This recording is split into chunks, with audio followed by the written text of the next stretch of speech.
Hold it! Stay right there. What are you waiting for? Kill them! Kill them both! Now, wait a minute. Is it money you're after? I'll give you as much as you want. May the saints forgive you, because I won't.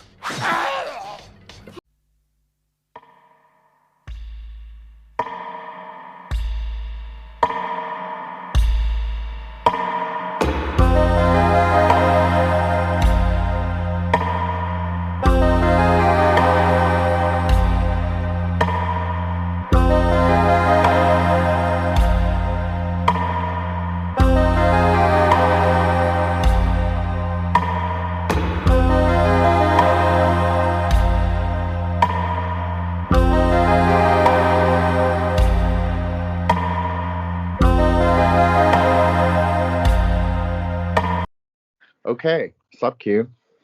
What's up, Jen? Nice to be here. Well, thank you so much for agreeing to do this. Like, you probably didn't really know what you were going to get with me, but I'm cool. I'm pretty cool, I think. So, you know. I like your voice already, so we're off to a good start.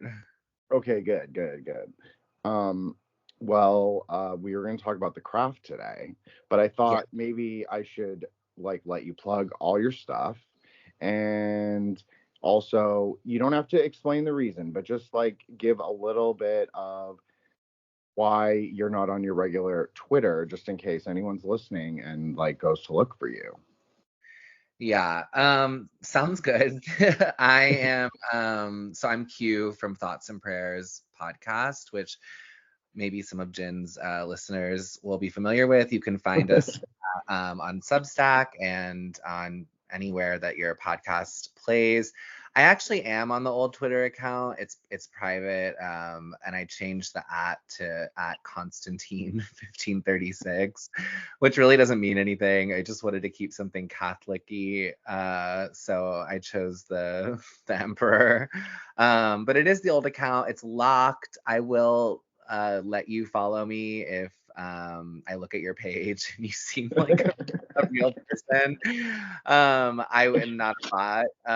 I was semi-doxxed. I won't go too deep into it. It wasn't that big of a deal. The consequences weren't super severe, but I'm definitely being a little bit more careful with my auspec these days and just trying to be a little more anon and all that. But it's the same old Q. The pod's still going, and hopefully eventually I'm able to unlock. And I miss getting bangers. I miss getting viral tweets. So I mean, that is, you are kind of the tastemaker of I know we don't call them the dissidents anymore, but whatever the new the new identity group is, you are kind of the dude. So yeah, I appreciate that, and I will definitely have all your pod links and at least the pods in the show notes, so everybody can definitely go check it out. You've done really amazing shows with many of my mutuals, many people that are just really incredible thinkers, authors, podcasters. So everybody who's listening to this will maybe not, because I do have a couple Zoomer little dudes that kind of listen to me from my Buddhist DM group. So maybe you'll get a couple new follows. Yeah, come on over to the weird side, Zoomer dudes.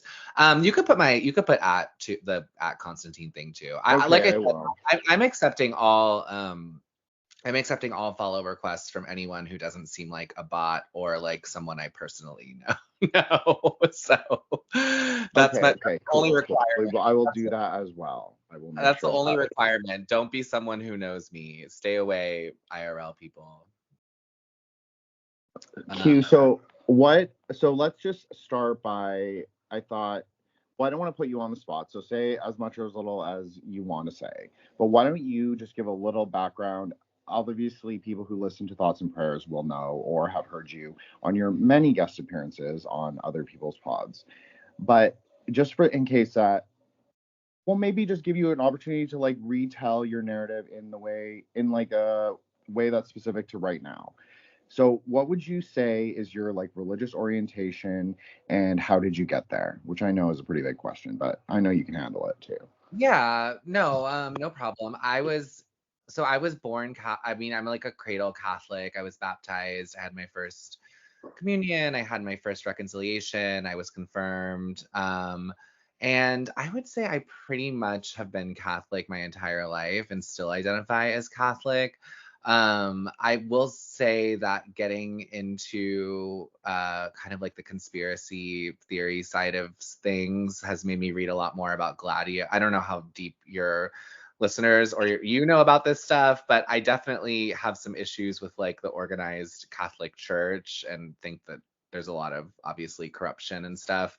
But I also wouldn't be like say that I'm a straight sedevacantist either. Like I do go to like regular Catholic mass and I enjoy the liturgy and but I'm kind of someone who believes that you're the most important thing in your relationship is your own personal relationship with God, which actually isn't a very Catholic belief, but it's kind of like what I have come to believe. Because I have a lot of people on my DMs being like, how do you reconcile like the fact that you live with a man, but you're Catholic and all this stuff?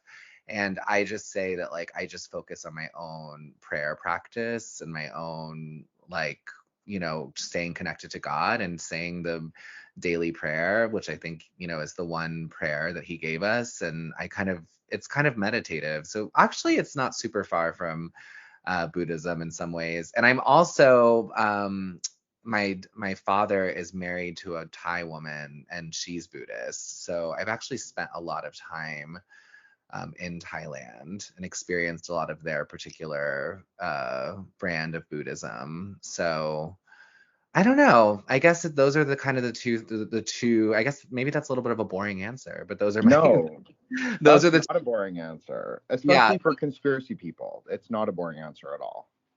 Yeah, I will say that like you have to be really wary because I am a big like, I do believe there is like a spiritual war going on at all Hmm. times and that there are malevolent forces. And that's kind of why I think like anything can be corrupted, including the Catholic Church itself. So I think you have to be really wary and really careful because, and I think that's why your own personal relationship with God is kind of your shield, in my opinion. And I kind of believe your own personal relationship with whatever spirituality you have is the most important thing, even though I do think Christianity is the correct interpretation of those spiritual feelings. I look at it from more of a, well, since I've had Greg Kaminsky on, which is my last episode, this will be episode 11. So, well, people who are listening will obviously know that because obviously I saved the magic Kabbalah number for Q, right? So, I've been thinking a lot about this idea of perennialism versus eternalism, and I should probably use the more eternalist label from now on. But I agree with you, Q. I mean, I grew up Catholic as well. I was a sinister Catholic. That's what the little Zoomer dudes call it now. But for a while. And but in terms of conspiracy theory or conspiracy like truther circles, so I actually got my like podcasting feet into like doing it exactly like doing it on those kinds of pods, was doing like more truther, more conspiracy oriented material. Yeah. So I immediately saw that there was a big disconnect between the realities of growing up Catholic and like what Protestant like Americans who were not necessarily Protestant, I'm not using it as like a broad brush label, but they had a specific relationship with religion that not, it wasn't traditional in and of itself. So when they would criticize Catholicism, it was not coming from a place of like theological knowledge or textual knowledge. Like, yes, Gladio, of course. And of course, the Vatican is corrupt and many things, but all religions have the seed of corruption. It's impossible to get away from. Yeah, I mean, the religions are made up of humans and the humans are corrupt. And there's also this like never ending, like, malevolent side of like the spiritual world that's trying to corrupt corrupt you. So it's there's going to be corruption within the institutions. I just choose Catholicism because I mean I continue to choose it because it's the one religion that dates all the way back to Christ, you know. Like the one Christian denomination. So that's why I continue to believe in the religion even if I have issues with the church, the magisterium. Well, no, I agree with you though. I mean, this is a very Catholic friendly pod. People know that, I think, about me, who've like listened to me on other shows or the show. And also, I'm friends with well, we're just becoming friends, so I shouldn't say we're friends, but I'm having Teresa from Spiritual Gangsters and Occult Rejects on, and she is also a Catholic. And we are going to do like just a broader discussion on Mary. But I think there's something really interesting there. And one of the things that she said to me was that she believes that sometimes, especially in the truth or the conspiracy community, people ascribe a lot of negative qualities to the church, which may be true in measure, but it's not overarchingly true. But partly that is part of the spiritual warfare, is to kind of corrupt them against the original vision of the church, which is Oh, Catholicism. of course. I like feel that strongly. Like, and also I'm like, okay, the Catholic sexual abuse scandal is horrible. Of course, it's an awful thing that happened. But I'm like, let's pull up the public school sexual 100. abuse like percentage numbers. You know what I mean? Like, Mm-hmm. let's look at the amount of sexual abuse sanctioned by our government. I mean, there's so much. It's kind of like they throw this at Catholicism, but I'm like, our own government has like literally, I mean, look at the fucking war in Iraq. Look at how much sexual abuse there was there of like, you know, Iraqi kids and Afghani kids. So it's kind of just like, I don't know. I'm always a big defender of like they pick and choose the facts they want to pay attention to. No, that's 100%. That's 100% true. It really is very pervasive, and there is, like in religious studies, regardless of what religion you're kind of looking at, especially in comparative religion, there is this idea of Protestant presupposition, which is this idea that you look at the religion through the lens of TULIP, which is the five kind of doctrines of Calvin, and it's it's not very Catholic. Like, it's a lot of the things are very antithetical to Catholicism. A lot of the things are very like we never experience grace. We live in like a completely degraded world, and that might be true in some way, but I believe that there is a possibility for grace. I believe there is possibility for like rectifying your sins through good works. I mean, I do have that kind of like Thomas Aquinas thing, and that is very Buddhist as well, obviously. But Oh, yeah, I think you should feel, you and all your listeners, if you want my opinion, should feel that God wants you to be filled with grace at all times. Like I think that that's what he ultimately wants for you. So I believe that. You know, like I think God sort of wants perfect peace for every human on earth, and no, I agree. any trial or tribulations you're experiencing is some step in his plan to try to get you to that peace.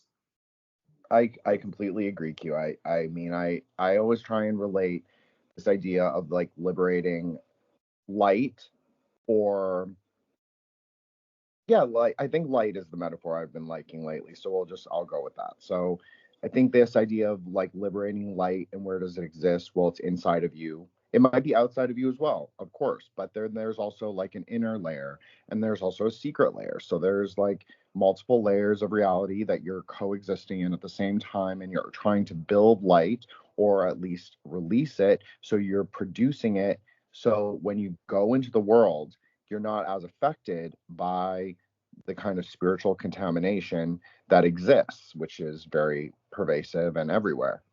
Of So, course. I mean, and I actually was having so I have some extra, maybe you've heard on the pod or other people have, like, I'm from a very, very extremely religious family. I'm probably like the least religious of my family members, but you know, one of my sisters was talking to me about like kind of this concept in Christianity called the death of the flesh, which is where you try to focus all of your energy on God and completely ignore or not ignore, but try to like let wither away your like bodily feelings because they're so corrupted. You know what I mean? Like she was giving this to me in the context of anxiety, but I'm like, any anxiety you're feeling, like all of that, like if you just refocus toward God, I think that you can kind of like kill those demons. You know what I mean? Like, because they feed on your attention to them. And we have a society obsessed with attending to its own anxiety right Yep. now. 100%. 100%. I mean, definitely, see, this is the thing. Catholics can easily become like, I'm not a Thai Buddhist, like I'm not a Theravadan Buddhist, I'm like a crazy tantric Buddhist, but really it's very similar to Catholicism in many ways, theologically, Oh, like the trappings, like aesthetically, it's very similar. it's extremely similar. And like in my family, I've seen that. My father had children with his second wife, and they've pretty seamlessly combined Catholicism and Buddhism. It hasn't really been any sort of issue. The kids don't have any sort of tension around it, and I have definitely seen the similarities.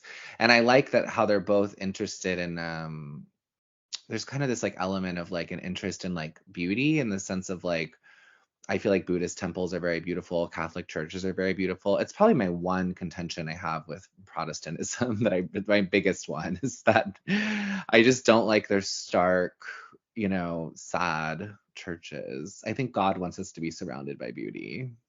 I agree. I totally agree with you, Q. I think that again speaks again to the doctrine of degradation, where why have beauty when the world is shit? But like, because we don't obviously believe the world is shit, and we want beauty in the world, so we build it. So there is this kind of illuminist quality to both Buddhism and Catholicism. And it's why a lot of people in the occult world have Catholic backgrounds as well, because there is kind of like that perennial or secret religion that is encapsulated in Catholicism. Now, do I think every Catholic is obviously like an illuminist or whatever? No, I don't think that. But I do think that there is a quality of it that is found, and then people who kind of it clicks for them are then able to go. I mean, Rosicrucians is a perfect example. They were all Catholic originally, and I'm not saying that as a pejorative, because they actually, their whole ethos was to kind of like build beauty in the world, exactly like what you said. So, it's complicated.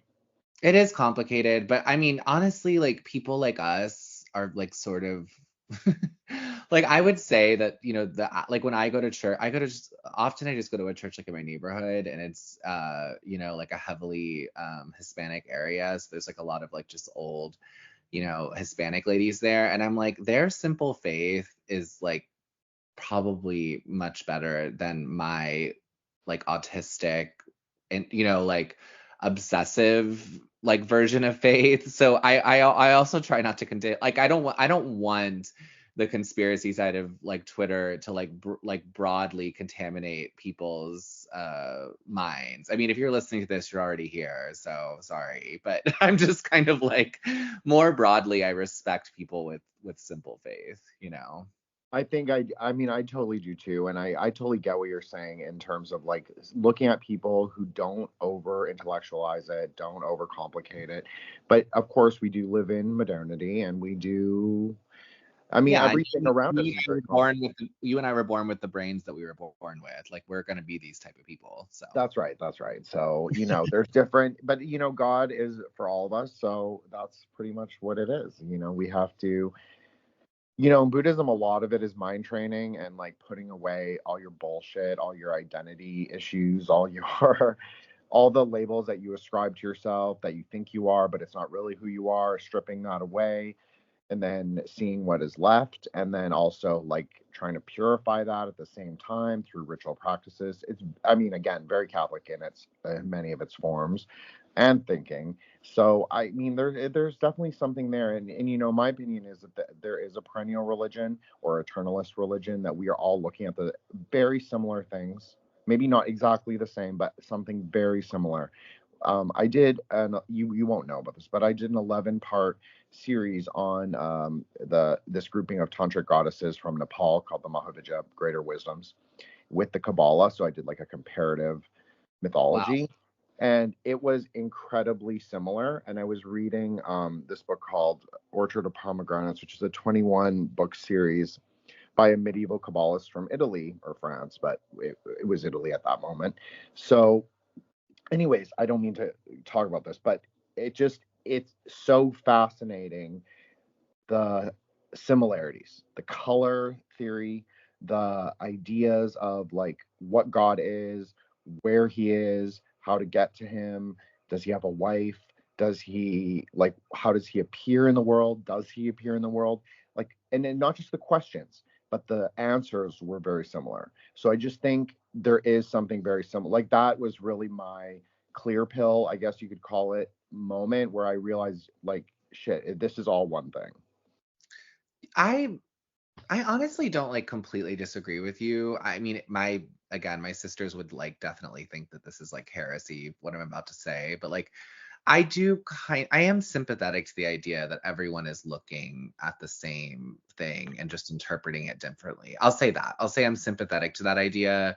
I think there was a time in my life where I fully believed that idea. But I'm sympathetic to it still. I mean, you don't have to stop talking. I already like Googled like orchards of pomegranates. I'm like fascinated by everything you're saying. But I just quick broad strokes. Like I do agree that Catholicism and Buddhism are really similar. I think the rosary, for instance, is like a super meditative practice, just to give an example. I think Catholics are really into like saying the prayers that are like literally like in the Bible, or like Catholic prayers that we've been told to say, like the Hail Mary and things like that. And I think that can be extremely meditative. And yeah, I mean, Catholicism's a little more, I would say, I don't know though, like Buddhism can kind of be brutal too. It's like, shedding yourself of the like kind of like the earthly, the weight of your like earthly possessions, and clearing your mind is extremely difficult. And that's, from my understanding, what most Buddhism, calls for. And Catholicism, if you're really, I mean, it's kind of not so different. I mean, I'm not like, a cloistered monk. But there are sects of Catholicism, and there are Catholics who certainly live a life that would be recognizable as like similar to like Buddhist monks, 100%. I would say like I'm really into these Catholic monks, the Carthusians. Have you ever read about them?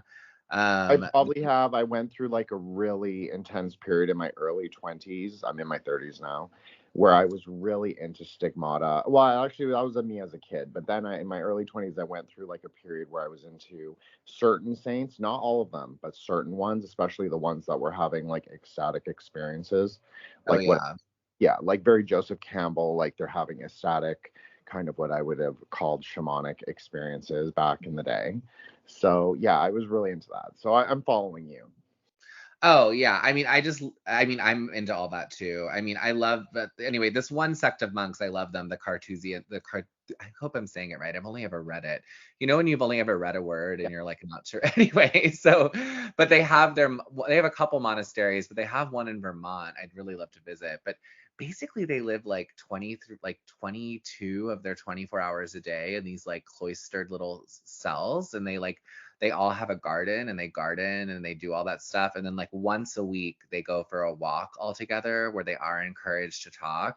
But otherwise they just like don't talk, and they just like read theology and like write, and like I'm just like super fascinated, and they don't eat any meat. And they're, yeah, I'm just super, super fascinated by them. You should look them up if you're listening.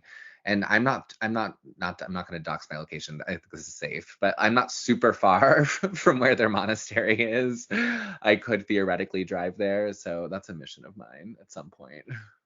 Well, I am also close to that, but I won't dox myself either. But no, I I totally mean, get. being within several, I won't even give a specific amount, within several hours of Vermont gives you a lot of space. So Totally, totally.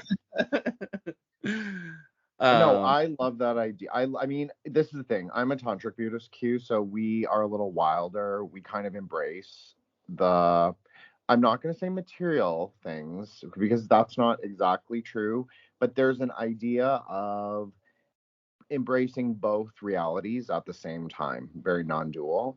So you can embrace certain things of the flesh, certain things of the world. However, you are supposed to walk the middle pillar. So that another very similar idea to Kabbalah in some ways, in many ways. So you're not supposed to go to ideological extremes of left or right, and I don't necessarily mean political, although obviously there is like correspondence to the political spectrum. But you can, like, a lot of the Buddhist teachers of the historical times, not even that historical, but I mean in the last 200 years, we'll say, they have had Dakini companions, like human Dakinis. Obviously, there's another kind of Dakinis that are a little bit more supernatural, but that you can have a human Dakini consort. A lot of the lamas are married. It depends. It depends on your school. It depends on your sect. It depends on what text you're practicing. It's like they're somewhat more like Greek Orthodox in some ways. In some ways. Yeah, that makes sense to me. Yeah, I get it. Okay, well, I mean, I didn't want to, this isn't my episode, this is your episode, so I didn't want to take it over. I just, No, I'm fascinated by a lot of the stuff you said. I wish I knew more about Kabbalah. I don't know a ton about Kabbalah, but well, you know what? You're Catholic, so you actually do, but you don't know it. That might be true. I do think it's weird that like a bunch of celebrities were like doing like Jewish magic for a while, like back in 2007. Remember that phase? You're probably old enough to remember that phase. Yes, I am old enough to remember that phase. I do think a lot about that. I'm like, that was weird. No one ever really talks about that anymore. But other than that, I don't really know anything about Kabbalah besides the fact that like Madonna went to the Kabbalah Center and like. Well, she definitely went really far with it. I mean, they all do it, right? Like, okay, so this is just this is all I'll say about Kabbalah. I promise I won't talk about it the rest of the time. Well, I'll have to talk about a little bit for the movie because I have some notes on it. But Okay. But I think one thing that is really, well, what helped me the most was color.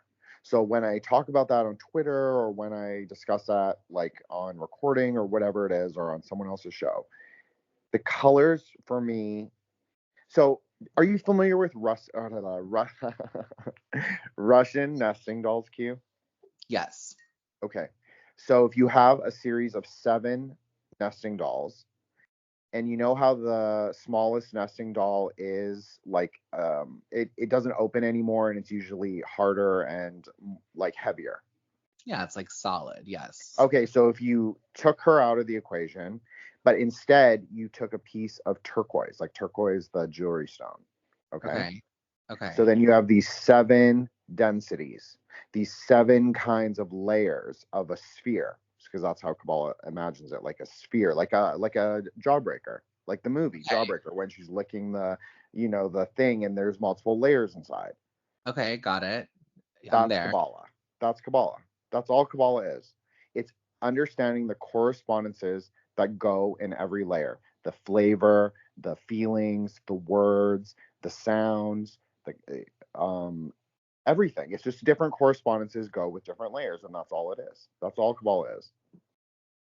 It sounds cool. I'm just suspicious of anything like elites get into, but that's just, No, you know what? This is the thing, is that my occult background has sort of prepared me in a way, not fully, because there's like other people who have like backgrounds with the OTO, like Nick from Occult Rejects, who I'm friendly with, like other people, and like Greg, he's definitely in Astrum Argentum or some crazy magical orders or whatever. So I agree with you.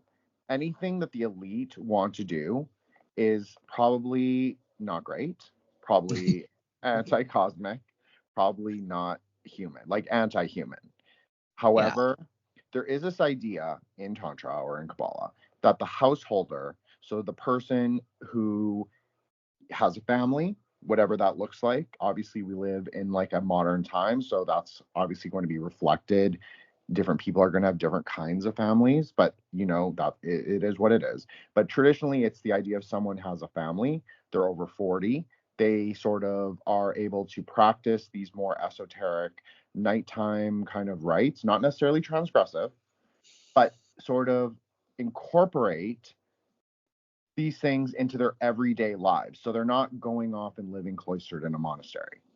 I do understand that about Kabbalah. I remember that like one thing that like, because my, obviously I have lots of Jewish friends, and I remember they were like, this is like super advanced stuff. Like whatever those celebrities are doing on their little visits, like, you know what I mean? They're like, this is for like older rabbinical like Yes, it's students. high IQ. It's really high IQ. Yeah. Very like, yes, it is very intensive. And Tantra is very similar in that way. Like it requires a lot of practice, like how you were saying at the very beginning. Like it's about your direct relationship with the practice. Mm-hmm. And that's exactly the same. So when I say like, oh, all the religions are the same, I'm not saying it in like a universalist way, but I think that there are seeds planted in every religion. And then there are people who will understand those seeds dependent on their level, dependent on their studies, dependent on their relationship with practices and text, because you need both. And that's what makes it a wisdom science. So you kind of discern more layers the deeper you get into your faith or your practice or your religion or whatever it is. So Kabbalah doesn't necessarily even mean magic. It just means a kind of like academic study. But there are very Catholic analogs, like I'm forgetting his name, one of the early saints. He was a Templar, Saint Augustine maybe. He has this series of spiritual exercises that were very popular among like trad bro Catholics for a while. And I used to do them myself. And they're very spiritually intensive. And so you could liken that to that same thing, like a liturgical sort of like preparing yourself for communion, direct communion with God, rather than waiting for it on Sunday. Yeah, I find that fascinating. That's interesting. I'm sorry, I didn't mean to go on for 30 minutes and talk about religion. That wasn't my intention. But No. I loved it. We said our topic was the craft and our spiritual and our personal spiritual journeys. So well, I was interested in, because I've heard you refer to yours, obviously, on the show and on other people's show, and I just think this idea of Catholicism containing the perennial seeds or having like this more metaphysical truth. I mean, there is something to it. There really is something to it. There's something in the Bible, like obviously, I think the KJV is better. I know that I've lost everyone who's a conspiracy theorist now. But the reality is there's a gematria between the Koine Greek, so the New Testament, and the Hebrew Old Testament. There's a numerical kind of equation, and that is the version that has it. And when you don't have the math work, the equation doesn't work either. So that's a little meta, but I think it's a good sort of thing for if people are listening and they want to think about it. I think that is something I've sort of recognized lately, is that you have to make the math work. yeah, it's interesting. I feel like I'm kind of on LSD a little bit, but I'm sorry, Q. I didn't mean to. I get what you're saying. I do understand what you're saying. Or I understand parts of it, and I will reflect on it. It's just like all letters have a numerical value, right? Yeah, no, I get what you're saying. Yeah, it Right, makes sense. right, totally. Yeah, I know you get it. I know you're a smart dude. So, but yeah, we can talk about the craft now. But I just think that there is something really fascinating about all of it, and like the word scandalon, which is borrowed in from Sanskrit, which is more my academic background, that is used in the Old Testament, or no, excuse me, New Testament, 44 times. This word called scandalon. Why would the Greeks borrow in a Sanskrit word that is a Buddhist word? And it's just interesting because Greek has a lot of words and a lot of ways to make new words. So why would you borrow in one? And it refers to when Jesus is on the hill of Calvary with the three other, it's not three other, but it's the two other crosses with the people on it, the thief and the other guy. Yeah. And so this idea of turning the cross or the crucifix, because I guess someone's on it, and then that is a cause of sin. So it's like a trap, a metaphysical trap, like a klipoth, if you're have more of a Hebrew Kabbalah background. But there's this idea of thinking of things, like the things that we think, the things that we say, and the things obviously that we do in the world all are causes of sin.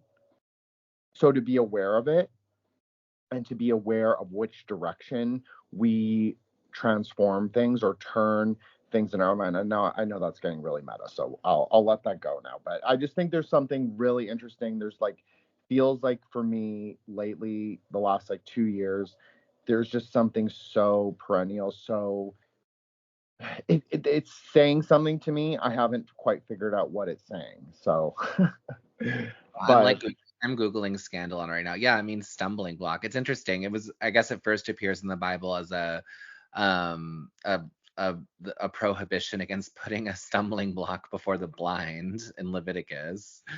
Um, anyway, I'm gonna dive deep on all this stuff you're talking about. well, I I kind mean, of you don't have to, but like, I just think it's interesting. I just think there's so much like, There's a like what lot the of, I fuck mean, was what you're, going the basic point you're making is there's like a ton of crossover, and it's on. like these religions are all like influencing each other, and that's obviously true. And I'm trying to be, more and more open to that idea. Like, I certainly, I have some prejudices. I'm not gonna But lie. it's okay because I'm a Dharma supremacist. Like, I do believe that Dharma is the correct path, but Yeah. it doesn't lead me to say this isn't real. Like, that's also a very Catholic view too. Like, you can say something's real and you can acknowledge it's real. You don't have to believe it. You don't have to agree with it.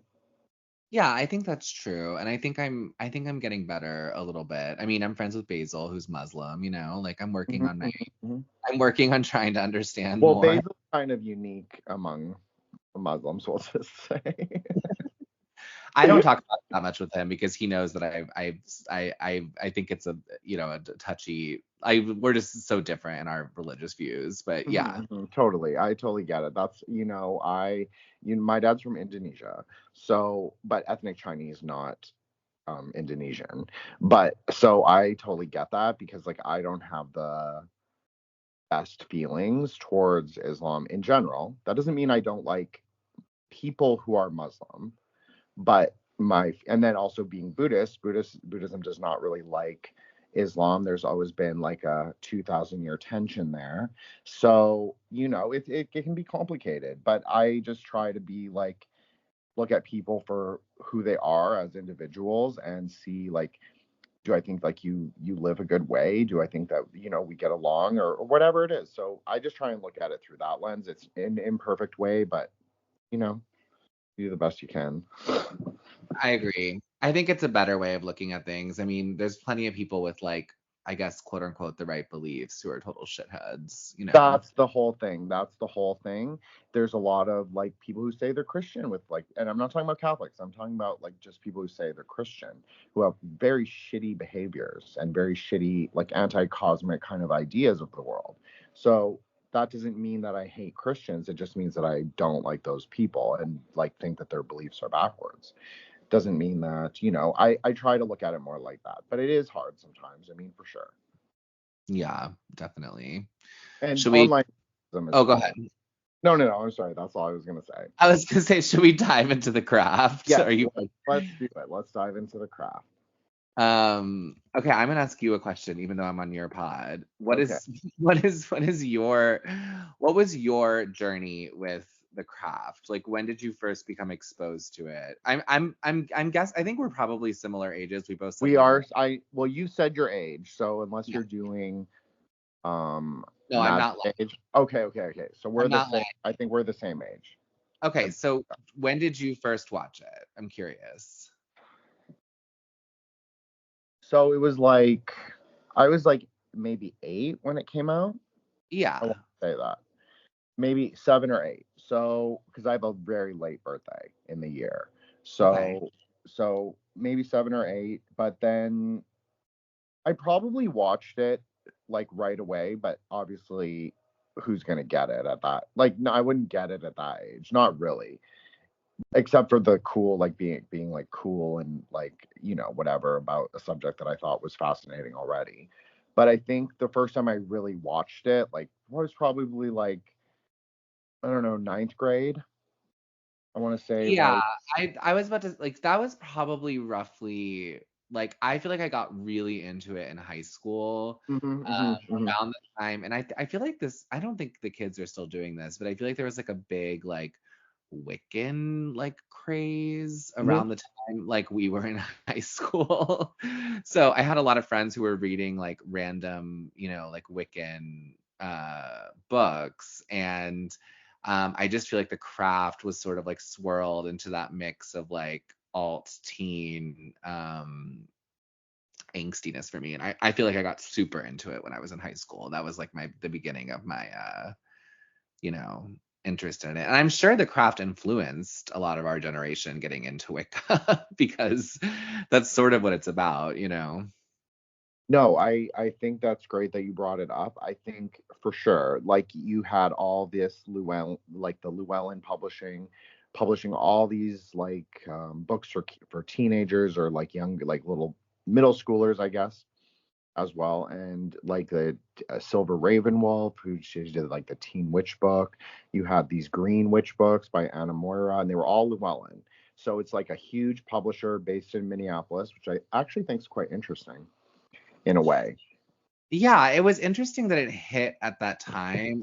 I mean, I haven't really thought deeply about like what it meant. But I do think the craft was like a big, kind of part of all that. I mean, I guess we should walk through we should walk through the movie maybe. Like I think it's or how do you want to do it? How do you want to No, structure it? let's do that. Let's do that because I have done movie reviews. Like I've done like decodes more, kind of like like where I look at the colors, look at the things, and we like discuss it. But I'm gonna take your lead on this. So, or you can take the lead on this, I should say. But so yeah, I think that's a good way to begin. We'll just like give a basic overview, but hopefully everybody has at least seen it or is familiar enough with it. And I've never seen the new one. I don't know anyone who has seen the new one, so I don't know anything about that one. I've seen the new one, but anyway, it's pretty bad. Yeah, and I guess we're obviously gonna spoil it it's a movie from 1996. So if you, Exactly. if you don't want to hear what happens, I guess Yeah, turn for this me, off turn it now. off. So yeah, so they do kind of the typical like the new girl Sarah moves into the school. I think it's interesting that they're at a Catholic school, Hmm? or at least a Christian school. I think it seems Catholic. It's a Catholic school. Yeah, and while she's there, um, you know, you immediately get the sense that there's something wrong with her. She has these scars on her wrist, and she's seeing like hallucinations of like snakes. And or she sees a literal snake right at the very beginning. Right at the beginning. Yeah. What's your interpretation of like what's going on with Sarah? Like, is she like a possessed? Like, what do you think the movie thinks is happening with Sarah? Okay, so I did watch the movie last night, even though I've seen it like 150 million Yeah. times already. Okay, but I did rewatch it just to make sure it was fresh in my mind. Yeah. And I did also I didn't go to Catholic high school, but I did go to an international school where we did wear uniforms. So Okay. I do specifically recall that there was like a time when the girls would, and it was specifically girls, it was not me, it was like it was like kids that were, I think they were a little older, but basically they would kind of wear it was like a look. It was like this whole kind of like Catholic schoolgirl, but a little goth look. And Yeah. they did that. And then they would walk like there was like a soundtrack, and it was very weird and very like of the time. But anyways, yeah, I think so. You see a snake right when she's getting in the cab. I noted the cab color, not because I thought it was explicitly Kabbalah or anything, but I just thought it was really interesting because that color actually comes up like probably for the first one third of the film. This kind of like yellow, orange with green specifically. Yeah. And that's a very mercurial color, like very like if you want to say like the Kabbalah, it's Hode, but it's also like for the planet Mercury. So you have this like orange exterior and then an emerald green interior. So that actually comes up again with the football guys, that their uniform is the same colors, like yellow and green.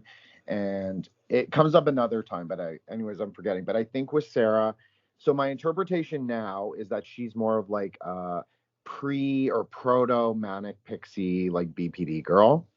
But I think if looking more historically, I thought she was like kind of like a lost, like she's like an all lost San Francisco kid. So shout out to DJ Poolhouse.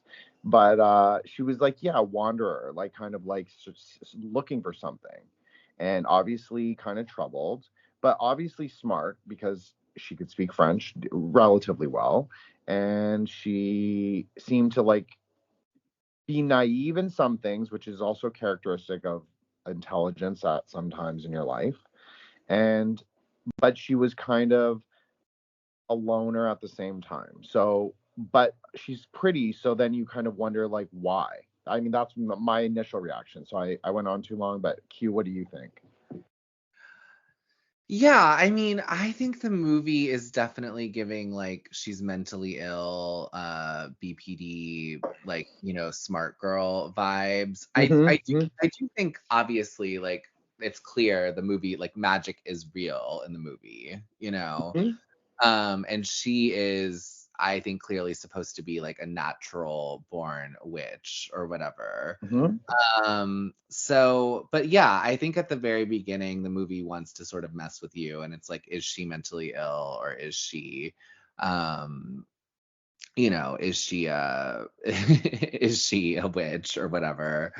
I think the aesthetics of the film are beautiful. I love the Catholic girl thing. I think the very and thank you for being so detailed. I rewatched it too, but I would never have noted like the cap color. But I think the very next thing that happens is that she kind of has that like semi date with the jock, right? And they're like chilling in this very like I wanted to be like this when I was a teen. Like this, they're chilling in this very sort of industrial kind of parking lot area, like drinking some beers. He makes a move on her. She turns him down. But the next day at school, they find out that she finds out that he's told everyone that they fucked. Yeah. Basically. And he's like a pretty prototypical like sex pest, like, jock dude. Yeah, he was a total douchebag. Sure. Yeah, he was a douchebag, and that's a shitty thing to do, of course. And the other the other girls have kind of used that to kind of get her to chill with them. They saw her before this levitating a pencil, or like whatever, kind of making a pencil float. So they've already that was my other yellow. So yellow and green, right? That the pencil was yellow and green, and I think that that's an interesting like reoccurrent color, because not all pencils are yellow and green. The movie is very, honestly, I think it has sort of a lot of yellow and green hues if you think about it, because it's like LA is so, I don't know, like LA is so hazy, and like the way the sun is there, it's like it's kind of always like filtered through the smog. And I feel like the movie does a really good job of capturing that. There's lots of flowers, there's lots of like trees. It's like, I don't know, it is the way it feels to be in LA. It's like very like strip mall but nature. You know what I mean? It's I totally agree. It's like this weird combo of like strip malls and nature. But I guess that's immediately when they have the experience where the vagrant is harassing Sarah, and the girls all run across. They're on like Melrose Boulevard or something, one of those like really packed boulevards. And the girls run across the street, and they all focus on the car hitting the vagrant, and the car hits him, and they run into this like sort of abandoned lot area and like smoke cigarettes and drink alcohol and like talk about the fact that they like just did this magic together. I will say that that scene in particular was so fucking influential for me. I was like, I need to be smoking cigarettes and drinking booze out of a brown paper bag like yesterday. You know what I mean? Like I was like, I need to be in a parking lot doing these things right now. And I did proceed to find ways to do those things in high school, but I thought they just seemed so cool, you know? They were, they were cool. They were cool. They were kind of misfits, but that was the cool thing in the 90s. And they were doing all these this was really a movie for girls. I mean, not just girls, obviously, but I think that it kind of hit something that they hadn't really hit before. Like a lot of the teen movies were very like romance or very like whatever. It was just never, this had a lot more to it. Like there was just a lot more substance. And I think they were cool. I think they were, They they were were super cool. And I feel that's like how they're cool. it hit right post grunge too, Exactly. which we're like a little too young to have experienced. But I do feel like as like the 90s progressed, it's like we moved from sort of like grunge to sort of like a weirder like I feel like late 90s there was like a weirder like sort of like Limp Bizkit type thing, and then there was like then there was like the pop craze, of course. But I feel like right now we're like in 96, it's like kind of right. And I feel like the movie actually didn't really get popular until like maybe 2001, 2002. I was actually looking, it didn't have a great box office run, but it definitely became a cult classic, you know? And I think in 2001, 2002, it was like that was like the perfect moment for it to sort of begin to gain its cult following, because it was like the girls who were going to backlash against the pop princess thing were like ready to do it. You know what I mean? Yeah, 100%. And this movie was the fucking it was the playbook. You know what I mean? It was how to do it. So yeah, what else did you notice about that? I want to make sure I'm not missing any of your like intense noticings, but No, that was just my initial. I just noticed the yellow and green because it is so important. It is the path of, it's called the Tahuti's path, so it's like in a figure 8. So yeah, that is considered to be like in the tarot, that's the magician's card. right. So, and if you see this as like a reoccurrent theme, and they are witches, obviously. So it's the most important sphere for manifestation, or for like doing the ritual practice where you kind of name the thing that you want to bring into material reality. Yeah. So, and they do that a lot, like when they go out, this is skipping ahead a little bit, but when they go out to the, I don't know, the Redwood Park or wherever they go, Yeah, yeah. the creek area. Yeah, yeah. So they name the things that they want. That is very Tahuti's path. That's very the magician card of the tarot. So I just thought that was really interesting to have this color kind of come up over and over again. Did you know that Rachel True, the black actress, reads tarot in Echo Park now? Yes, I actually did know this because I listened to a lot of occult podcasts pre-pandemic, and she was interviewed on several of them, and she is very like she does like a lot of like, she's biracial, and Right. so sometimes people who are biracial, and not just white and black, but there's like Blasians, there's Hapas that have like serious identity issues. Okay, so just acknowledge that they can go very woke and very like I don't know, something in it just like gets to them stronger, maybe, and they live kind of like, so she's very woke is all I'll say about that. Oh, interesting. Okay. That's I like a guess, lot of ancestral, like Africana, kind of like that kind of stuff. damn, we didn't get her. We didn't get that one. Maybe we still can. Yeah, I'll ask. I should ask her on. Yeah, you should try to get her on. Yeah, she'd be a great, but the woke thing is like, now I'm like a little nervous about it. So, yeah, so I guess they start fucking with their magic a little bit. So Bonnie's the like, um, wait, no, not Bonnie, sorry. Nancy. Nancy is the leader. She's Firuza Balk, who like, where the fuck did that chick go? Because she should have been like in like fucking everything, you know? There's some weird Hollywood like conspiracy there, because she has such an interesting face. But anyway, Nancy is the leader of their group, and they all start sort of like playing with magic a little bit now. There's Rochelle casts like a spell on that racist girl who I think is Ben Stiller's wife. Ex-wife now, I believe. Oh, ex-wife. I believe they got, but I might be wrong. I'm not. You guys know all the celebrity stuff. I don't know any of it. Like, I'm literally so lost.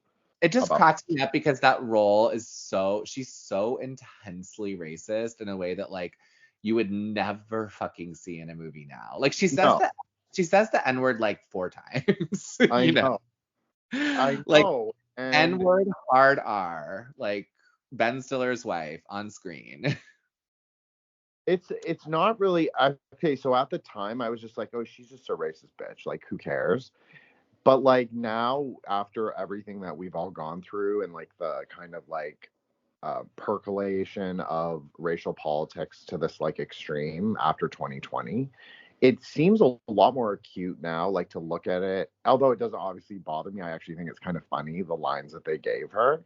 But I just think like, wow, like they would never get away with this now. Like never in 10 million years, even to make her as the racist white bitch. Like they would just never. I mean, I also like laughed out loud when I like rewatched it because it was like so shocking to hear that like out of anyone's mouth, like and such a like kind of not like this movie isn't about like, I don't know, like slavery. Like, you know what I mean? Like it's like Rochelle's rich.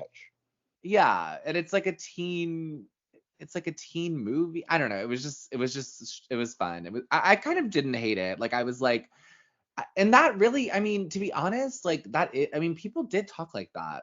Like, you know, people really like did talk like that.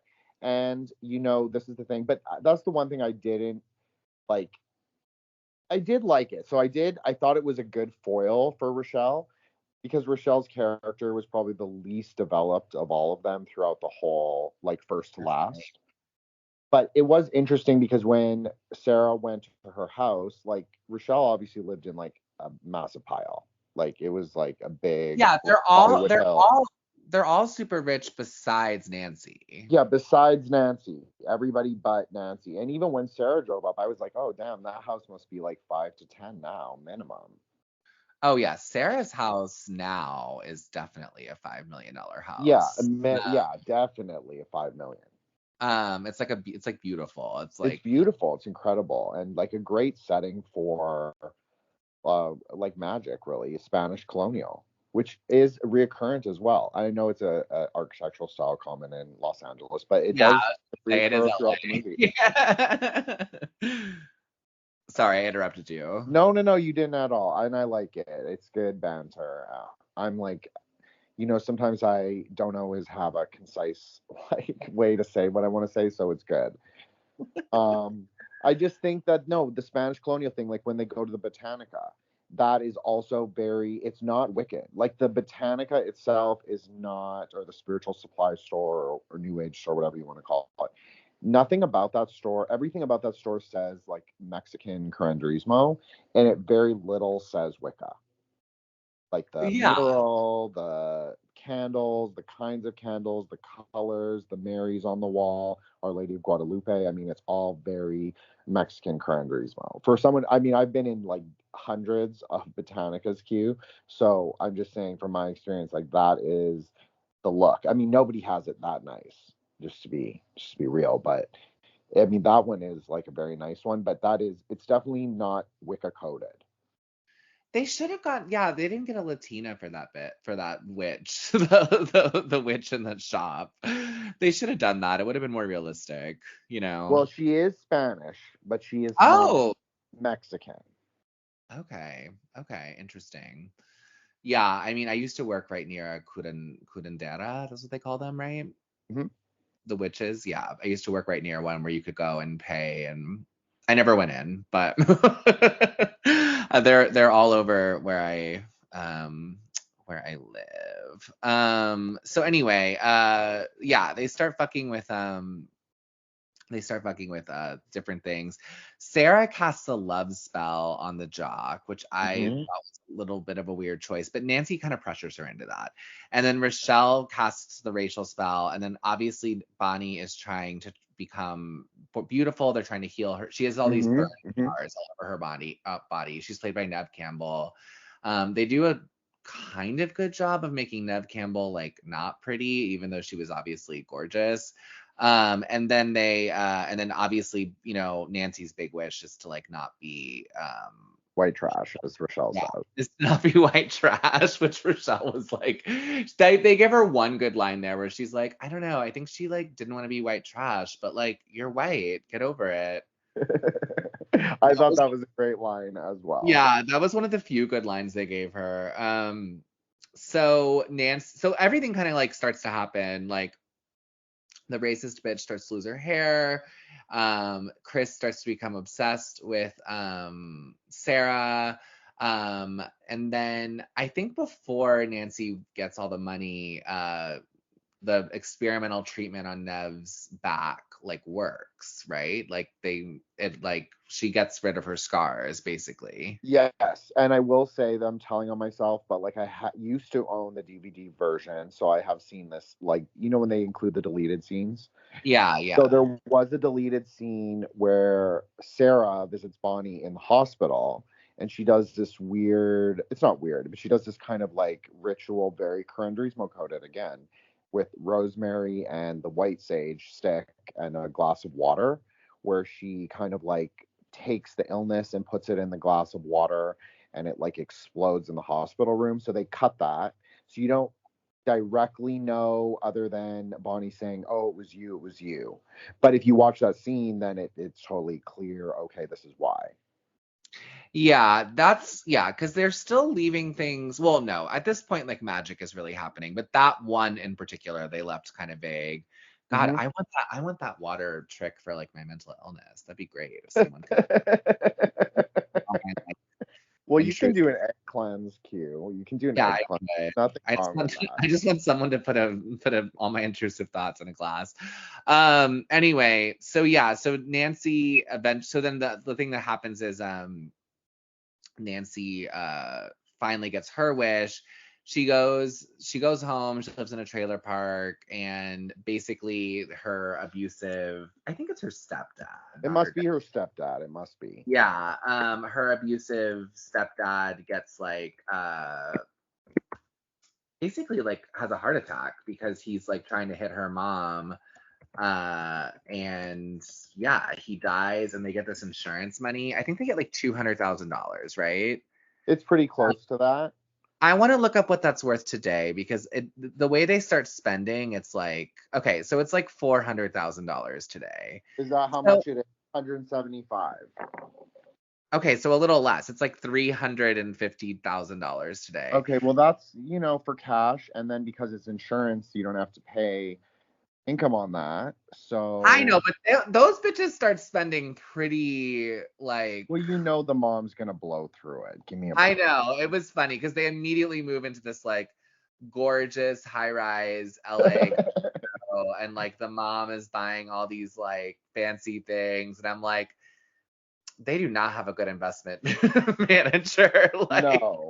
they're gonna completely fuck up this like windfall that like could theoretically change someone's life. I mean, if I got 300 grand now and I had a good investment manager, I could do some stuff with that. But yeah, 100%. they anyway, so now Nancy is like super emboldened, of course. And so she wants to go. Oh, wait, when did they do their little fancy girls trip? That's So that before. was a little bit before. That was before the stepdad died. But I just want to note something really quick about Nancy, is that she is always associated throughout the movie with white and black. But then when you see her personal altar, it's white, black, and red. So this is a very, very important, like, kind of, I guess, symbolism. I don't really like that word, but it refers to Binah, and you can see she is actually reading a Kabbalah book in mass when Chris is like following Sarah into the mass and with Bonnie, and she's like, or he's like, can I carry your stuff or whatever? And then they give him all the stuff. So she is reading a book on Kabbalah, and you can see the cover and the tree is there and all that stuff. When you go and see her altar in her room in the trailer park, it's all black, white, and red. So really important colors for manifestation, as well as the colors for war and beauty. So I thought that was really interesting. Yeah, it's definitely really interesting. And she is very, like, honestly, like, even her look, she has incredibly pale skin in this and jet black hair and is almost always wearing bright red lipstick. So It gives her a very, Sorry, Q, I didn't mean to interrupt you. No, I was just gonna say it's like kind of almost like goth geisha. Yes, that's a good way to describe it. It's very goth geisha. And it has that element of Venus, like the planet Venus, from the red, where it's like not the good part of Venus, it's like the negative qualities, the fallen, like the evening star of Venus, like the warlike, kind of like sex obsessed quality, like the things that you wouldn't want. And then the black is obviously like not a bad color, but it's the color of manifestation, like into material reality, into like the flesh, or like the windfall of getting money. Like that's very banal. That's very like materializing what you want, what you're drawing up from Venus. So I think that's really interesting as well. And I love the way that you described it. Yeah. So thank you. But I skipped over their cute girls trip where they say the famous line. The bus, so they take a bus out to, I guess, I don't know LA. I mean, I've only been there like 3 times, but I don't know it super well. But they take the bus out to some sort of park, which my understanding is there's lots of that shit in LA. And they like when they get out of the bus driver goes, "Be careful out there. There's lots of weirdos." And she goes, "We're the weirdos, mister," which was like probably on so many Hot Topic shirts and shit. Like, is Hot Topic even still open? God. I haven't been to a mall in like 20 years, so I could not tell you.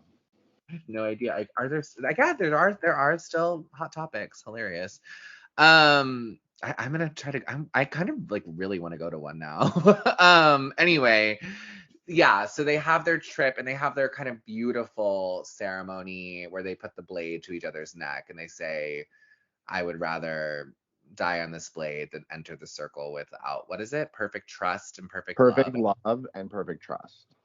Yeah, and they like manifest this kind of beautiful display of like butterflies. And this is like this is like right before stuff starts turning like dark. Yeah. So yeah, so that happens. And then I guess we're skipping over this, but all the other stuff happens. They get the life insurance, all the other stuff we described. And then they decide to do this like thing called Invocation of the Spirit. Now, maybe you know more about this than me, but like, are they sort of making up the religion the girls follow in the movie, or is it like straight Wiccan? Okay, so this has been a hot debate for like since the movie came out. Okay, yeah. You had all at the very beginning when the movie came out in '96. All these like Wiccans were writing like op-eds talking about how this is not their religion, this is not like what they do. And if you know any, like, I'm not talking like teen witch kind of like I'm picking up a book and I'm gonna like LARP witchcraft. If you know Wiccans, and I'm not trying to be mean, but the religion is mildly retarded. No, it is. I mean, it's like a made up religion. Yeah, 100% made up, completely made up. I mean, Gerald Gardner was in the Golden Dawn. It's all ritual magic, okay? It's just distillated ritual magic that they then took and then they kind of applied this thin veneer. There was this book, I'm forgetting the guy's name. It's called The White Goddess. He wrote about this fake kind of there was other people who were writing about it, but they wrote about this fake kind of goddess complex that used to exist in Europe. None of it's real, no evidence for it, and I'm not even and I'm into conspiracy, and I'm open to like a more alternative history reading of it, but it just there's nothing that. Okay, we're back. So yeah, I think that definitely this is not. I know I was talking about like the White Goddess book, and people can reference that for sure. But there's this whole goddess idea of like it's kind of like it's a LARP. It's like a Ren Fair LARP, and it's, you know, in my experience, it's just my experience, but the more you penetrate like occultism or esotericism, and I'm not some great master at it by any means, but there is like a monistic component where there isn't, like, polytheism isn't really real in my opinion. It's kind of like this fractalization of the Godhead, and it's kind of like it is taboo for a reason. So I'll just say that. So, and a lot of the higher order occultists also agree with this kind of reasoning of religions, kind of more monistic or monotheistic. And I know people have a hard time with that, but you know, it is what it Well, is. even old polytheistic religions sort of believed in like what you're saying, that there was kind of like an ultimate divine or whatever. Yes, like a higher divine, a divine above the worldly divine, or a divine above, like even Zeus. Like Zeus was like the pater, the sky father. But then there was also like him in his ineffable state, which is like him that doesn't live on Mount Olympus. So you definitely have these kind of more pantheist or panentheist sort of like tendencies. So I do agree with you, and that's a good point. So this religion, I actually think, is very much, it's not really Telema, but it definitely has a lot of Rosicrucianism, a lot of Golden Dawn stuff. Hmm. And I think it's a lot more of, and Wicca is that. Now, let's just be clear, like all the people that said they were Wiccans in the 50s when that religion even became like a thing, they were all like Golden Dawn, they were all like Astrum Argentum, they were all ceremonial magicians. So the reality is like Wicca is a lot more that. Now, whatever, when that happens, and then it becomes like a pop culture religion and like a commodified religion. And I'm not even saying commodified in a bad way, like in like I'm not a leftist, so I'm not putting it down per se. But things get distillated in this way that Wicca then becomes all about crystals and candle colors, and you know, like the your like witches knitting circle and just like all the bullshit. And interesting to note that Wiccans are very woke too. Like they have a very like, Oh yeah.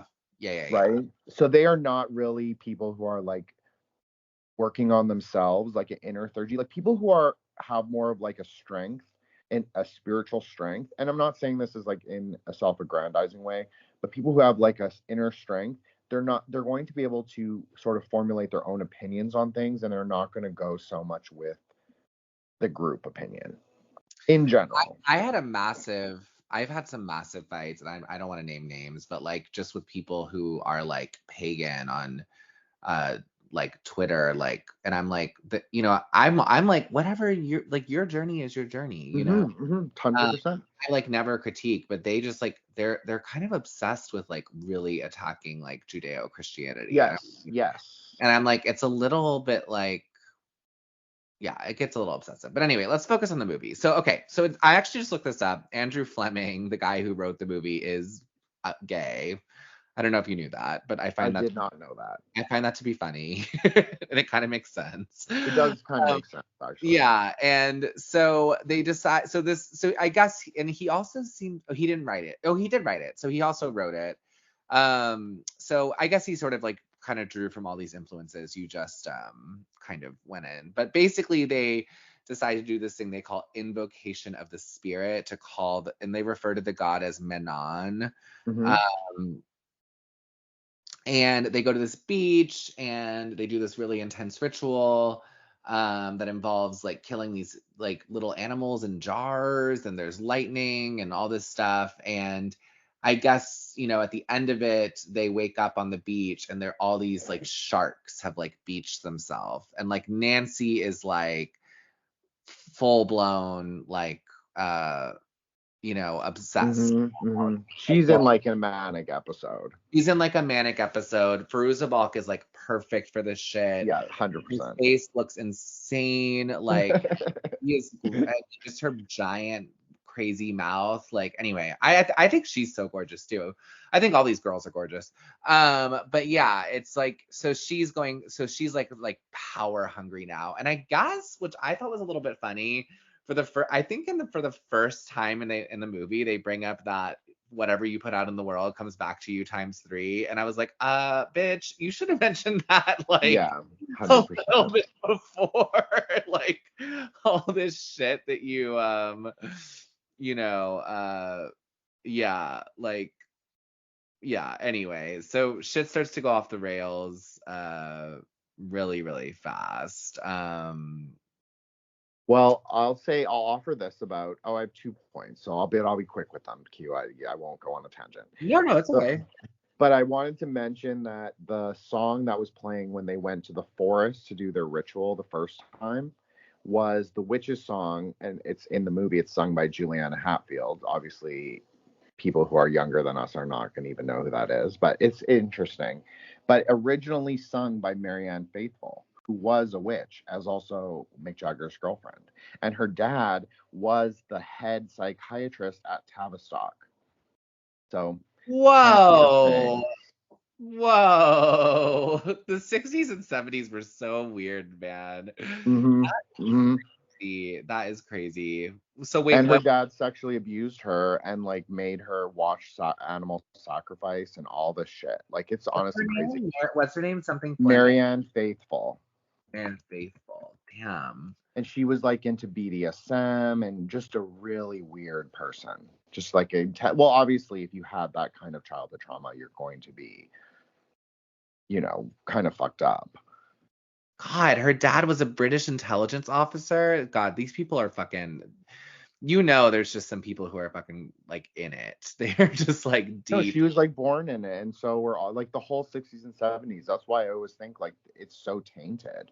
Like, it's kind of like theosophy. Like it's like there's parts of the religion that are true. Like, they've obviously taken true parts from other religions, like older religions, and they've like mixed it all together in a blender, and then they've like smeared shit on top. And then so you can't really discern what is true and what is not true, like the best kind of lie. God, it's fucked up. Anyway, okay, that is a great tidbit to drop in. I have never even heard of her, but I love 60s and 70s occultism and shit. Well, you guys have done great episodes on that, so people can definitely go check that out on your yeah, I think our best episode where I go really like, because I'm kind of like autistically obsessed with, this is not a super unique thing to be obsessed with, but we go deep on Roman Polanski and the Manson murders and stuff like that. There's an interconnection with Marianne Faithfull for sure to Roman Polanski, to the whole thing, and the song. Actually, if you listen to the Marianne Faithfull song, it is not Wiccan. So like, it is called the Witch's Song, but if you read the lyrics, it's actually like talking about like, now, I don't necessarily call it Satanism. Maybe someone else would. They are talking about like a male deity, and then there is like this roaring that is kind of like interspersed in the track. And I'm not a music guy. Like, you guys are all music guys, like you. Oh, I'm not. I'm the one. Like in our crew, I'm the one person who like doesn't know music actually. So. Okay, so I don't feel so bad because I don't really know music. When they all start doing music talk, I'm like, I'm done. I don't know anything, you know. But I just think that is interesting that there is like a roaring. It's talking about like a male deity, like kind of like a Baphomet kind of figure. That's what I imagined in my mind anyway. And yeah, that song is really creepy. But the Juliana Hatfield song is like much more upbeat, much more 90s, like just a totally different song almost. So that's interesting. And then I forgot my second point. So Q, you have to interject. Yeah, we'll just push. I guess we'll just keep pushing through the plot, which is it's good. It's good. I think it's good to keep. I think it's a good grounding for a movie episode to like just do the plot. But basically, Rochelle ends up like running into her the girl she cursed, Ben Stiller's wife, and she's like going super bald, and there's another scene where Chris, the jock, who's become so obsessed with Sarah, tries to rape her, and she kind of like barely escapes, and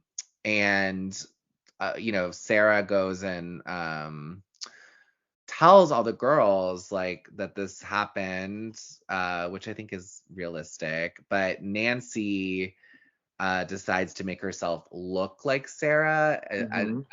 in a quote unquote sort of like she's pretending like it's for Sarah. But we kind of find out in this scene. So she goes and she tries to seduce Chris, and then she changes back into her own self. And we find out in this scene that whatever happened. I mean, did you get the impression that like Nancy and Chris had fucked? Yeah, they definitely. That's what I always thought, was that they Yeah, had I always thought that they had secrets. fucked, and he had sort of like left her on the side, like, you know. Mm-hmm. Uh, Totally. That's what I think. Like, she was like the slutty, not slutty per se, but she was like the expendable goth girl. White right, trash. right. Yeah, and he used her for as long as he felt like using her, and then sort of tossed her to the side. Yeah, Anyway, exactly. Manic Nancy has a total, she kills him. So the second casualty, no one really pays attention to the bum they killed at the beginning. Oh, right. I totally forgot about that now. It's the second killing in the And the whole. stepdad person. No, maybe not. Oh, Maybe yeah, the step. Yeah, well, it's ambiguous. it's ambiguous, but maybe that's their third body. These girls are racking up some bodies. So at that point, like Sarah is like super fucking like freaked out, and she's like, I'm not with these bitches anymore. And they basically start to like torment her. Mm-hmm. They Like totally turned on her. yeah, with like visions of like snakes and bugs, and they're trying to drive her basically to like kill herself. Um it's scary. I hate the scene in the bathroom. I I don't don't know. like snakes, like, at all. I Like, I hate snakes. don't like snakes. I can handle the rats. I can handle the bugs. Like, that's fine. Snakes is not my thing. So, I hate them so much. One time I stepped on one when I was on a walk with my dad, and it didn't do anything. I mean, it was like a harmless, whatever snake, but it really scared me. I've like never forgotten that. I was a kid. Anyway, so yeah, they do all this kind of like torture of her. They make her believe her family died in hmm a plane crash. And then like they try to like get her to, when she won't kill herself, Nancy slashes her, like Sarah's wrists herself. And yeah, basically Sarah's, and then like the Sarah's only recourse is to invoke the spirit herself, basically. hmm Um, and she does, and she's able to sort of like drive them back, like basically take their power, you know? yeah, she strips them of their power, because she is kind of the crux, right? It turns out that like she's the real like powerful one, not Yeah, Nancy. exactly. But And I the think, yeah, no, sorry, Q, go for it. Go for it. I'll just say, and the final scenes in the movie is Nancy in a mental hospital, and the two other girls come and visit Sarah, and they're like, "Can you still do magic?" And they're like, "She can't do it anymore." And then she shows them that she can, she still has it or whatever. Well, I remembered my other note. So my other note was about invocation of the spirit. Okay. So I do not have like extensive. I've never been a ceremonial magician. I've never like been in a magical order like that, but I have had very intense, maybe magical experiences, if you want to call them that. And so I do kind of grasp the mechanics and fundamentals of what they were doing. And it is something that can make you, I mean, even doing like Buddhist sadhana, like doing the sadhanas that I do like every day, the higher level sadhanas are extremely difficult. And it can make your exterior life like very difficult, as well as you're very reactive while you're doing them, like very reactive. Like, everything's a trigger, everything's coming to the surface. It's like all kind of like being expelled, but it's like taking a little while. So it's like it can be just a recipe for disaster if you are not prepared for what's going to happen. So I will say that. So it's a very, very difficult, this kind of thing that they're doing. Secondly, there's this idea that you cannot fully take on, like, whatever God is in his like highest quality, whatever you can receive into yourself, that's not God. That's like maybe a particle of him or a piece of him or like a lightning strike, and that's also very Kabbalah, because that is how it's described in Kabbalah. Like, you will receive a lightning strike from God. So I thought that was very interesting, again, at the beach. But so that's not God in his fullness. So you're going to take it in your own perceptions and your own experiences, and you're going to give it color, because lightning doesn't really have color. Like, yes, we perceive it as like blue or turquoise, but really the core is like white and light. And that's really the quality of God as well, like white and lightness. So, but then she's like God, so she's going to take it and turn it black. And Yeah. and I also thought about that, is it interesting that Sarah is assigned the North Watchtower. So I'm not familiar per se with doing calling of the corners in this method, but I do know that most ritual procedures do start in the East. So I thought that's interesting that she starts first. And it's a common thing throughout the whole film that Sarah does begin in the North Quadrant. And because that is really assigned to Uriel, who's the archangel of Venus.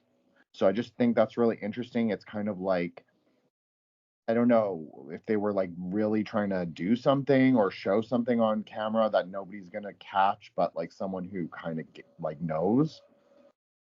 Also, Sarah does have reddish hair and green eyes. So this is very Babylon Princess as well, but it's not explicitly red. It's very subtly red. It's like almost like brown, but like a little red. So I Yeah. thought that was really interesting too. Sorry, Q. I know I went kind of backwards, but I liked what you said about the ending. Yeah, they have this epic battle. Yeah, and yeah. she manages to bind them. I will say, are you gonna watch you're never gonna watch the sequel, right? I mean, maybe I will tonight, just as like, to recap It's kind of it. fun, So but do you want one reveal? You can reveal all of it. I mean, I'm totally cool with that. That's Okay, totally fine. so like one thing that they didn't announce, so I saw this live because of course I watched it like on the night it premiered on streaming or whatever, but Fairuza Balk is in it in the very final scene, and she's still in the psych ward, and it turns out that she's like the sequel witch's like mom. Oh my god. And they reveal that right at the end, and I was like, this is shameful to Fairuza Balk to give her such a little, like to give her this little shit, like whatever.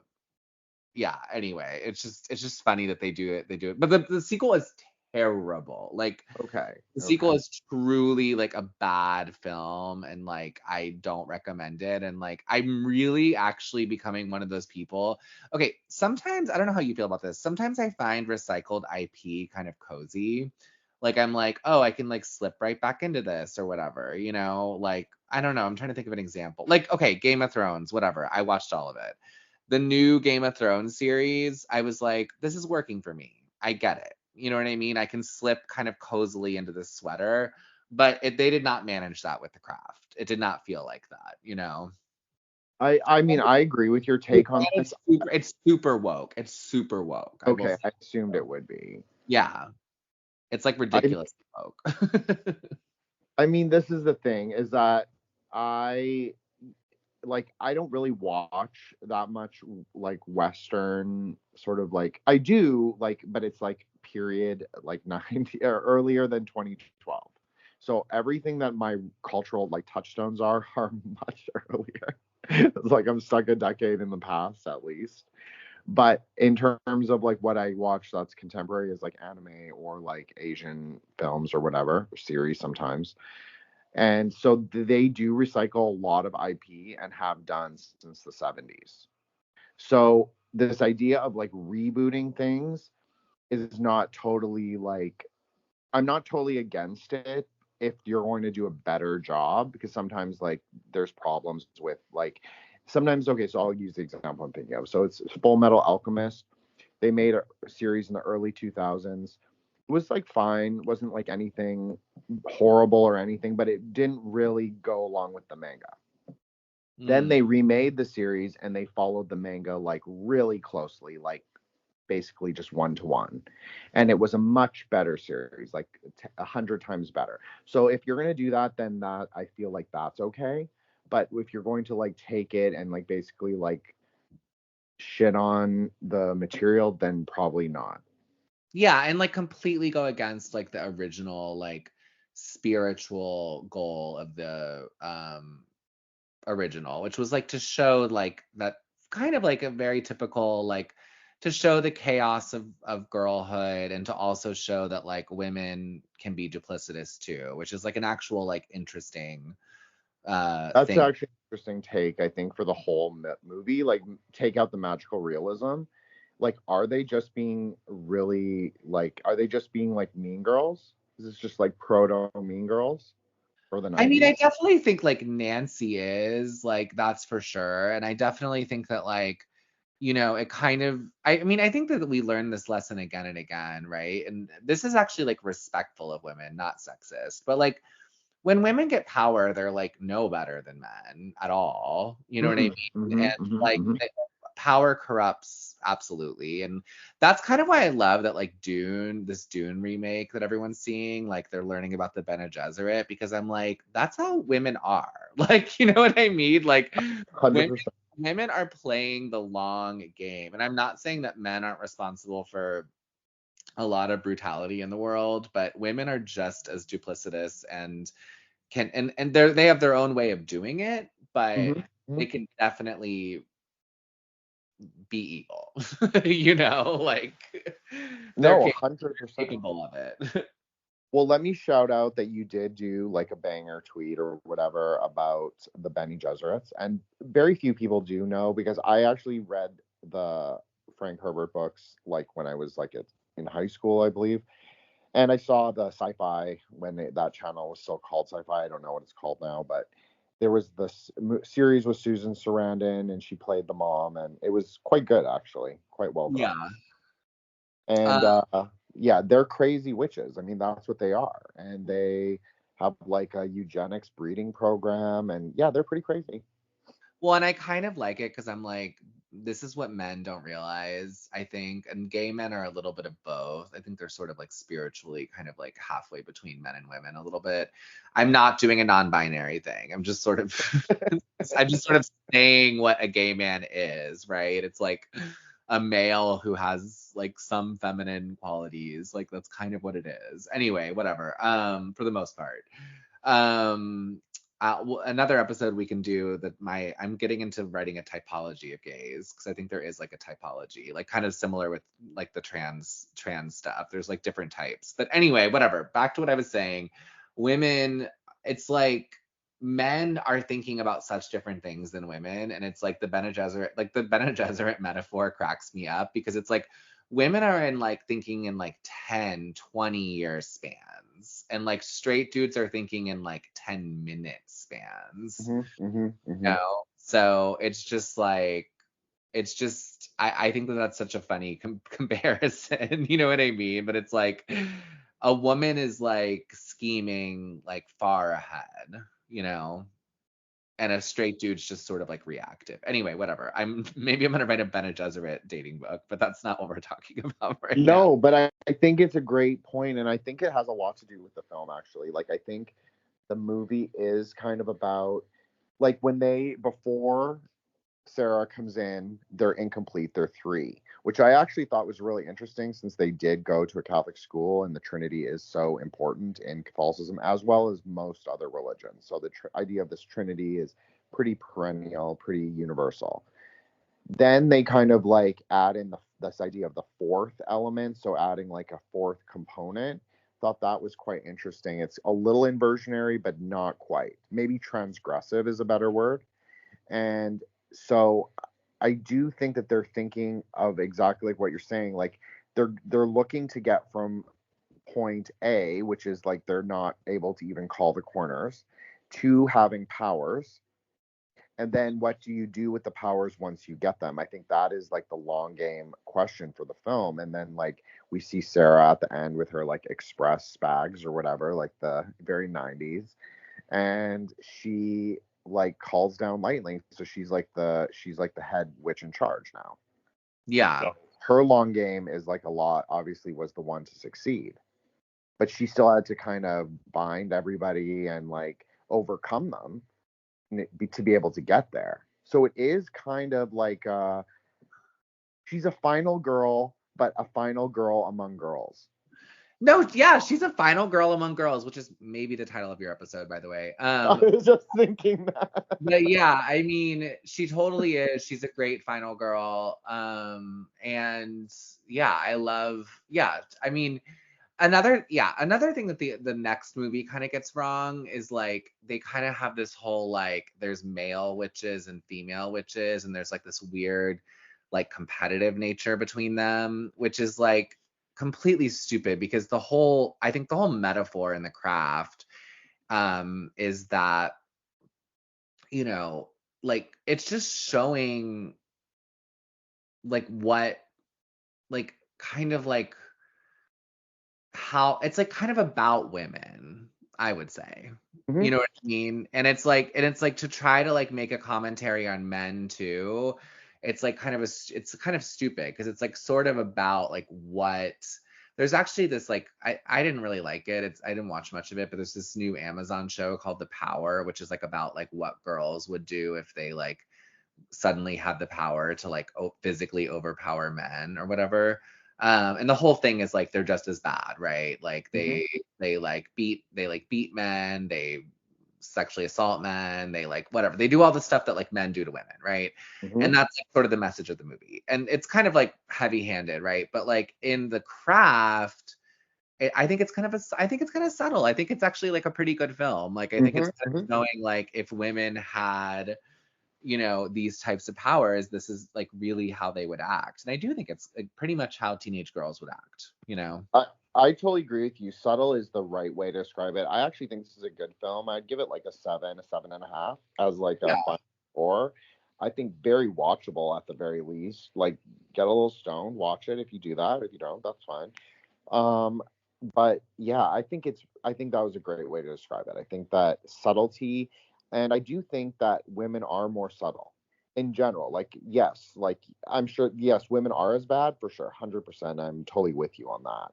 But I think they're more subtle in their deviance and more, not always, obviously, because there are female serial killers, female, rapists, even still. But I do think in general, they're more subtle with their manipulations, Yeah, calculations. I think it's like there's so few like female serial killers and rapists and stuff because what women are doing is like they're raping your mind. Exactly. You know what I mean? It's like they have like a different thing they're doing, and like it can be just as harmful, you know? It's like, but it's just a different, maybe not just as, I mean, that's an extreme statement, but it's like the game they're playing is like psychological, you know? I personally, this is just me, this is just Jen, so don't get mad at Q, but I personally think that it is as harmful. It's a different kind of harm, maybe. Like maybe there's a difference in like how it expresses itself. But I think women, I really think that like men cause most of the physical violence on the planet, but women Mhm. cause most of the psychic violence. Actually, you spoke about this on your last episode. No, and I honestly thought it was like such a great point, and you called it like the perpetual longhouse, and that is like that's exactly what it is. It's the perpetual longhouse. It's the long. It's like the ideas being trapped in your own ideas, but an ideology. It's not like even a cosmology. Like it's like a very fatalistic sort of way to live. Like what is kind of like imprinted onto the world, or the perception of the world is kind of like you're shit and everything you do is shit, and like there's just no way to improve because I will always like nag, complain, whatever. And that's, I think it's different, but I do, and I agree with you that men definitely cause the most physical, but women do wage war in their own way, 100%. And there's been a lot of women empresses, a lot of female queens. I mean, way more than like a contemporary feminist pretends that there ever were. And they really did do just as bad things, like for They real. So. definitely did. They definitely did. And a woman can definitely hurt someone as bad as a man can, even if they're going to use different different weapons. And not all women, just like not all men, you know? Yeah, 100%. Not all women. There's many good ones, as they say. There's many At least good some. ones. There's at least some, yeah. There's at least some. So, I guess this is a great place to end it. Q, do you want to plug everything? Also, we'll give your numerical review. Like, give it a number, and The then film? plug. Yeah. I would say I think 7 out of 10 is fair and correct, to be Okay. honest. I like agree with you. But I think that the reason I'm gonna go with 7 out of 10 is because if you don't have the nostalgia that like I have and maybe Jen has, like it's not gonna do it for you. But if you have the nostalgia and you haven't rewatched it in a while, I would say maybe it's more like a 9 out of 10. You know what I mean? Like, because it really is super fun to like rewatch it. 90s movies have a kind of magic that just does not really exist anymore. And it's not my nostalgia saying that. It's more that they just were complete films. That they look complete. Like you said, like the cinematography is great. Grammy Revell did like the orchestral components with the bells at the beginning. And then he did like the other song. Like, in the soundtrack is really strong, I would say, in this film. Totally. In general. Like Our Lady Peace. Like that's so 90s, but like, yeah, he was cool in that time. So, you know, I think it's a great 90s film. So everybody, yeah, go watch it. And honestly, when you told me you wanted to do this with me, I was like so shocked, Q, that you would want to, or you even knew who I was. But I really appreciate it. And honestly, it was like amazing to do this with you. And I think this was the right topic and the right film. And you are welcome anytime you want. If you want to come on a smaller platform and do movies or do whatever you want, I'm totally game. So yeah, thank you so much. Well, I had so much fun with you. We're gonna have you on our pod next. We'll get that scheduled in the next couple weeks. And I had so much fun talking to you. I loved it. I really did. And you can always find me at Thots and Prayers, THOTS podcast. And yeah, I would love to come back sometime. And thanks, Jen. Thanks for having me. Hey, this is Jin the Ninja, and if you enjoyed the show, you can check out more episodes on Spotify and Anchor, and you can check me out on Twitter at Wukong Reborn, WUKONG Reborn, and on Instagram at Threshold Saints. And there's a link tree in the show notes, so you can check out all my appearances and my shows to date.